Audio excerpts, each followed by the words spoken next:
ça ne sera pas super simple. Donc, on va regarder un peu comment on est capable de faire ça. Donc, faites-vous un gros cube. Vous pouvez prendre celui que vous venez de faire avec la technique. Moi, je m'en vais en faire un frais pour avoir le moins de lignes possible puis de confusion pour vous. Donc, ici, comme ça. Ça, c'est un peu trop haut, ça, je pense.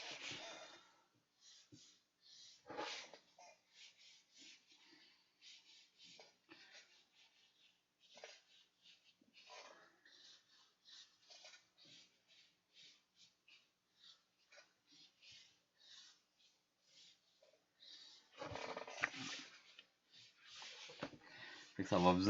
En fait, le petit truc qu'on a regardé, ça va vraiment vous empêcher de faire des points de fuite qui sont avec des horizons qui sont croches. Ça va vous garder l'horizon droite.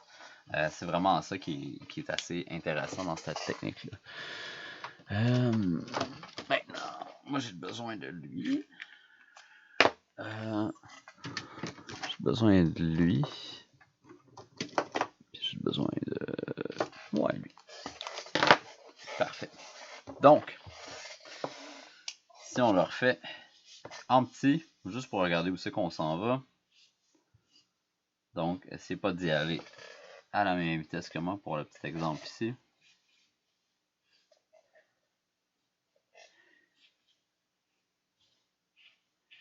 Ce qu'on va vouloir faire avec toutes les lignes de construction, bien sûr, on va vouloir aller dire, bon ben, j'ai besoin d'un plan ici comme ça pour aller dessiner, pour aller comme donner une marge à mon arrondi, parce qu'on se rappelle, c'est ça qu'on veut faire. Ensuite, fait, je me dis, bon ben, on va dire ça c'est 5 mm. Là, je me dis, après ça, voici 5 mm dans l'autre sens. Puis, voici 5 mm dans l'autre sens. Le but, c'est d'aller se former un petit cube à l'avant. Comme c'est ici. Une fois que ça c'est fait, on va pouvoir utiliser toutes les faces pour aller dessiner un arrondi.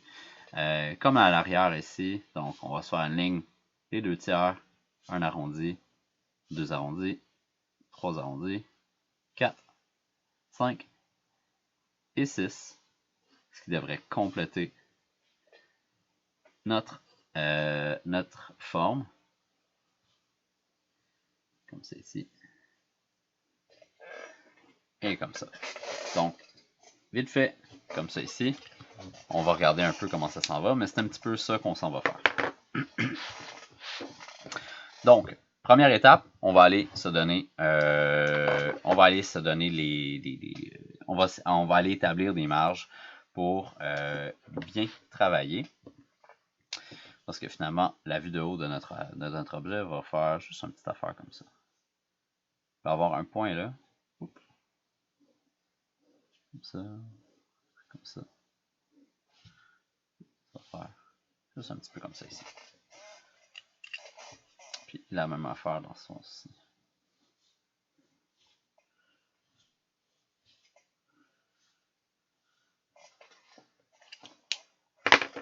Donc, moi, la première chose que je vais aller faire, je vais aller établir ça. Si ça ici, c'est ma vue de face, je vais aller établir cette première marge-là, on va dire de 5 mm ou un quart de pouce à peu près.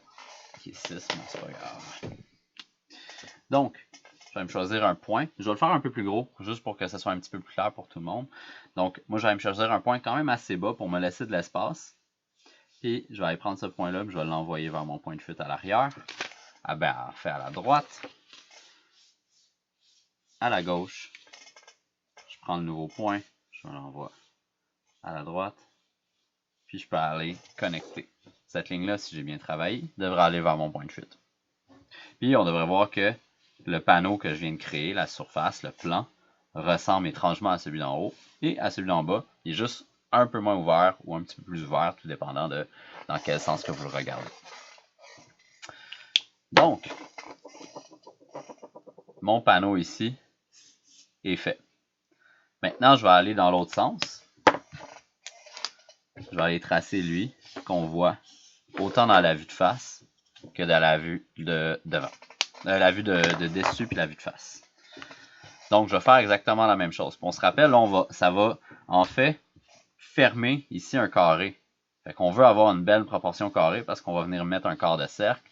On se rappelle qu'un quart de cercle, un peu comme un cercle, ça se dessine dans un carré et non un rectangle. Comme ça ici. Donc, moi j'essaie de le faire à peu près là. Comme ça ici. Je l'envoie vers mon point de fuite à l'arrière. Comme ça. Comme ça ici. Lui, il coupe pas assez. Puis, à l'arrière. Oups, il est pas mal là. C'est ça. Lui, il coupe pas assez. Comme ça ici. Comme ça ici. On peut même aller faire tout de suite l'intersection. Là. Vous avez vu, on vient de se créer déjà un cube. Ben, un prisme ici. Vous le voyez ici, là? Il y a comme un prisme dans notre prisme. On va faire maintenant le dernier qui va être avec cette petite couleur. On va aller dessiner le plan qui est là. Donc, je fais exactement la même job que j'ai fait ici, mais côté gauche.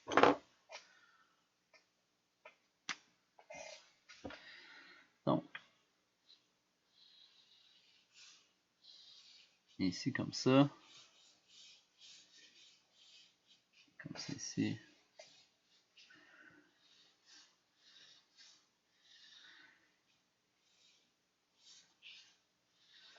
Comme ça. Puis encore là, je peux dessiner l'intersection entre tout ça. Il va me rester l'intersection ici.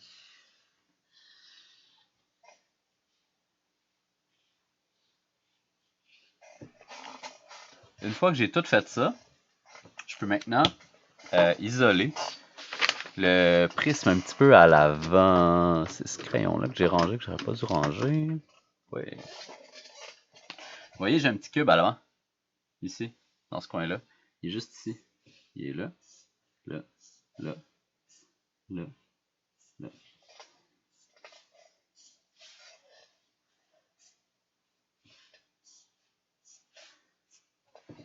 Juste là. C'est là-dedans qu'on va inscrire notre huitième de sphère. Dans toutes les autres prismes rectangulaires qu'on a générés, ça va être là qu'on va aller installer les quarts de cylindre. Donc maintenant, moi je vais aller faire, je vais commencer par lui. Je vais aller installer mon petit cylindre ici. Fait que là, je vais aller remplacer le prisme là par un petit bout de cylindre. Fait que je vais aller vers celui-là ici, qui ressemble étrangement à cette forme-là. C'est bon? Donc, là, vous vous rappelez quand je vous ai montré les arrondis la première fois, puis vous avez tout fait, ben là, Félix, c'est niaiseux cette histoire-là, t'as pas besoin de tout le temps penser à ça. Vous allez voir que ça va commencer à être un petit peu mélangeant. Comme que je disais à ce moment-là, quand on veut tracer un quart d'ellipse à l'intérieur d'une forme, on part de l'intérieur, puis on s'en va vers l'arête qu'on veut enlever, qu'on veut éliminer, qu'on veut sabler. Donc, moi, ça va donner ça ici. Là, ici, on fait ça ici. 1 tiers, 2 tiers. Puis, on peut 1 tiers, 2 tiers. Puis après ça, on peut venir le dessiner. Là, c'est super important parce que si vous faites l'inverse, ça va être comme si vous aviez échappé votre prisme. Ça va écraser le coin. Nous autres, on va avoir une belle section sphère. Comme si vous prenez une balle de tennis et vous la découpez. Fait qu'on ne veut pas avoir quelque chose qui est l'inverse de ça. Là, on se rappelle, on veut être tangent à l'arrière, tangent sur la ligne verticale. Puis on va aller faire une belle section ici une belle section d'ellipse. Comme si j'avais dessiné l'ellipse au complet. Fait que je peux même mettre mon bras vers mon point de fuite, si ça vous aide. Je peux faire exactement la même chose à l'avant. Comme ça ici. Si on fait bien notre job, ça ici, il va être la section d'ellipse est un petit peu moins ouverte à l'avant que celle d'en arrière. Parce qu'encore là, c'est par rapport au point de vue. On va avoir une ellipse qui est un petit peu plus fermée ici. Puis plus qu'on s'en va vers l'arrière, elle a tendance à ouvrir. C'est toujours la même affaire. Parce que mon cours est extrêmement redondant. Donc, on se ramasse avec une section de cylindre ici, avec ma petite couleur bleue. Puis on se ramasse, on a 1 sur 3 de nos périmètres de 8e de sphère. Ici, le petit bout de sphère, là, voici la fin. Je vais faire exactement la même chose du côté droit. Cette fois-ci, cela, je vais le faire avec lui. C'est quoi cette couleur-là? Magenta. Exactement la même affaire. Moi, j'aime bien commencer en arrière parce que ça m'enseigne la rondeur, puis il y a moins de lignes de construction. C'est moins le bordel. Fait que souvent, je vais faire celle-là, puis je peux comme, tout de suite, on va dire, faire ma ligne, 1 tiers, 2 tiers. Je tourne ma page, tangent, elliptique, comme ça ici. Puis après ça, je peux faire l'autre d'en avant. Mais je sais déjà à peu près à quoi qu'elle va ressembler, parce qu'elle va ressembler à elle, mais plus fermée. Donc, elle m'enseigne un petit peu. Puis, je vais faire encore là la même chose. Je vais être tangent ici, tangent là. Et voilà. Là, je peux aller dessiner le reste juste pour vous montrer un peu qu'est-ce qui se passe.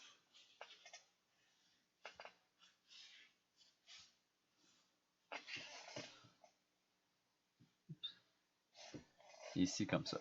Donc, celui-ci,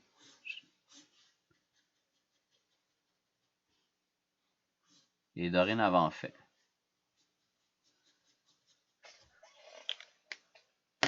C'est bon, ça? Maintenant, on va faire le dernier. On va aller faire lui.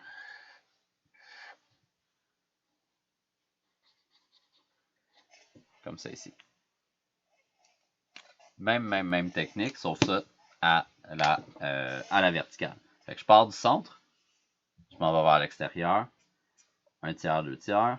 Je vais le rectifier. Je pars du centre, je m'en vais vers l'extérieur. 1 tiers, 2 tiers. Moi, j'aime mieux les tracer quand je suis à l'intérieur. Fait que je vais revire ma feuille de bord. Je vais être tangent avec ma ligne bleue et ma ligne magenta. Comme ça ici. Et voilà.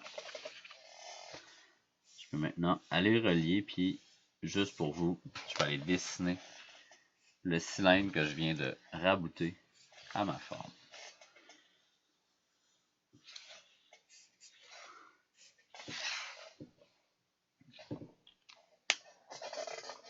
Fait que, quand on regarde où les 3 bouts de cylindre se connectent, on se ramasse avec le petit morceau de 8e de sphère.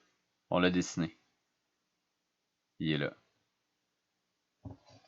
N'était-ce pas génial?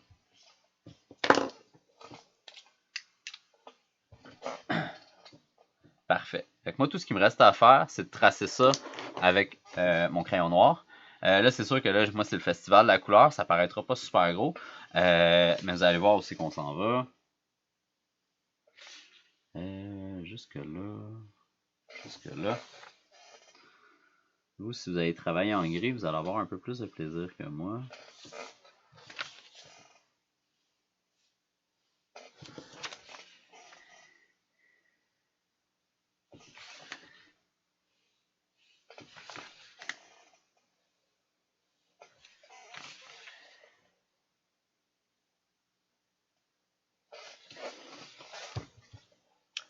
Théoriquement, si je fais juste ma silhouette, j'ai terminé. Parce que toutes les autres lignes, c'est des lignes de tangence. Toute la gang. Parce qu'on n'a plus de lignes qui séparent des coins francs. Fait que normalement, on pourrait le laisser comme ça. Généralement, on ne le fera pas. On va tout le temps essayer de mettre des lignes de construction sur tous les joints tangents. Fait que moi, ça paraîtra moins. Fait que il va falloir que je les fasse un tout petit peu plus foncé encore là parce que j'ai de la couleur. Mais essayez quand même de garder ce trait-là le plus construction possible sur toutes les arêtes tangentes de votre dessin.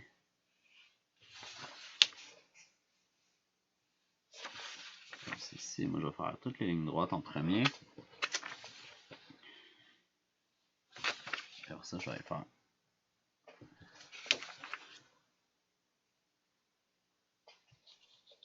les arrondis. Et voilà. Tout ce qui me reste à faire, c'est trouver le Sharpie qui est neuf. Puis, clairement pas lui. Oh oui, ça c'est bon ça. Puis on peut aller dessiner ça.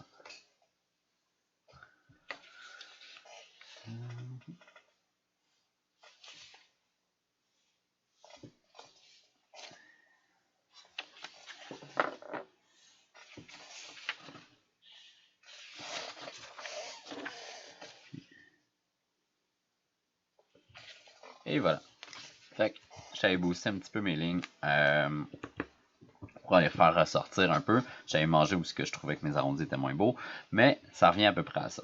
Ce qu'il faut noter, quand tous les arrondis sont de grandeur égale, donc si j'arrive et je dis bon, je suis en mode Richard, je dis que ça ici, c'est 5 mm, comme c'est ici, puis tous mes arrondis sont de la même valeur, les coins, ici, où ce que mes tangentes se rencontrent, c'est en effet un coin. Donc on voit ici, c'est la même chose, on va avoir une pointe en carré.